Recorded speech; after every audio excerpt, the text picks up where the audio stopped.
All right, today we're diving into an idea that might feel a little upside down at first. It's this: what if our hardships, the toughest parts of our lives, aren't just things we have to get through, but things we can actually steward, that we can manage for a greater purpose?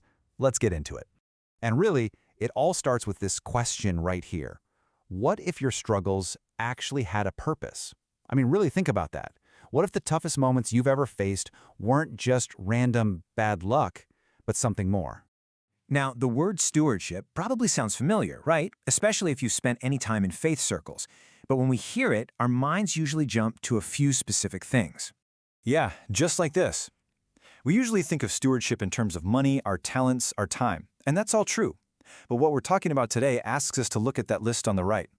What if we're also called to be good stewards of our trials, our sickness, our pain? I mean, wow, that changes everything, doesn't it? So you might be asking, how on earth do I even start to think like that? Well, it really takes a huge shift in how we see things. We have to stop seeing hardship as just some cosmic mistake and start trying to see it through a divine lens. And here's the absolute core of it. Trials aren't accidents. They're permitted assignments. They're not just random things that happen to you. This way of thinking frames them as things that are allowed for you, not to hurt you, but for a purpose that, we might not get right away. And look, this isn't some new idea. It's ancient. The Bible talks about it directly in the book of James. It says to count it all joy. But notice the key word there, knowing. This isn't about pretending to be happy when you're in pain. No way. It's about knowing that the process is actually producing something valuable in you. Things like patience, endurance, a faith that's a whole lot stronger. This whole perspective fits into a bigger theological picture, sometimes called the Great Controversy. It's basically a worldview that says we're living in the middle of this big spiritual battle between good and evil. And if you look at it that way, hardship isn't proof that God has forgotten you. Actually, it's evidence that this spiritual reality is very, very real. The writer Ellen White puts it even more pointedly. She calls trials the Lord's chosen methods and His appointed conditions of success. Think about that for a second. That completely flips the script. They're not roadblocks anymore. They're actually part of the path to success, to spiritual growth. Okay, so if we can kind of wrap our heads around the why, the next big question is how, right? How do we actually do this in real life when things get hard? Well, it boils down to 4 really practical responses. Here they are. First, you have to make a choice inside. Refuse to let bitterness take root. Second, shift your focus. Stop looking for someone to blame and start looking for the lesson. Third is about that gut reaction. Instead of panicking, pray. And number 4, this is a big one. Don't hide your pain. Share your testimony of how you're getting through it. Let's bring this down to earth. Say sickness comes, a scary diagnosis, a chronic illness you have to live with every day. The assignment is to steward that with trust. To trust that even when you have no idea what's next, you're not going through it alone. Or what about this one? Financial pressure starts building up. The future feels really shaky. That becomes your chance to steward it with faith, a belief that goes deeper than what your bank account is telling you.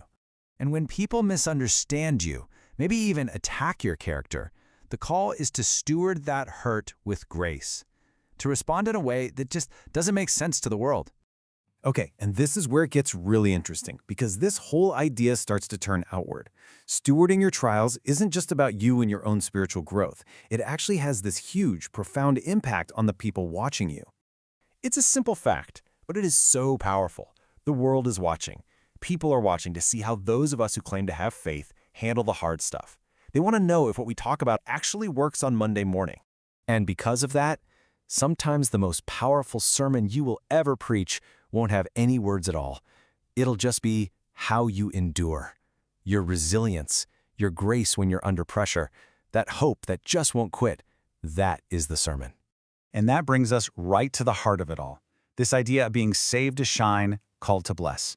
See, saved to shine doesn't mean you're saved from all the bad stuff. It means Christ's light can shine through you right in the middle of it. And called to bless? That means your story, your endurance, could be the one thing that gives someone else the strength to hang on. So as we start to wind down, let's make this super personal.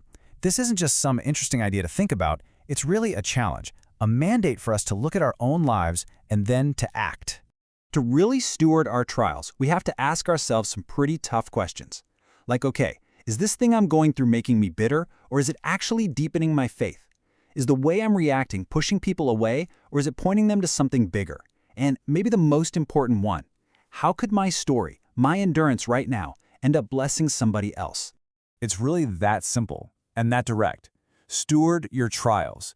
It's a call to take ownership of how we respond when life gets hard, to manage it with purpose, with intention.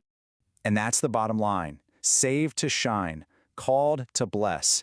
Even when it feels like the lights are out, that's what we're here for. So the only real question left is, how will you steward yours?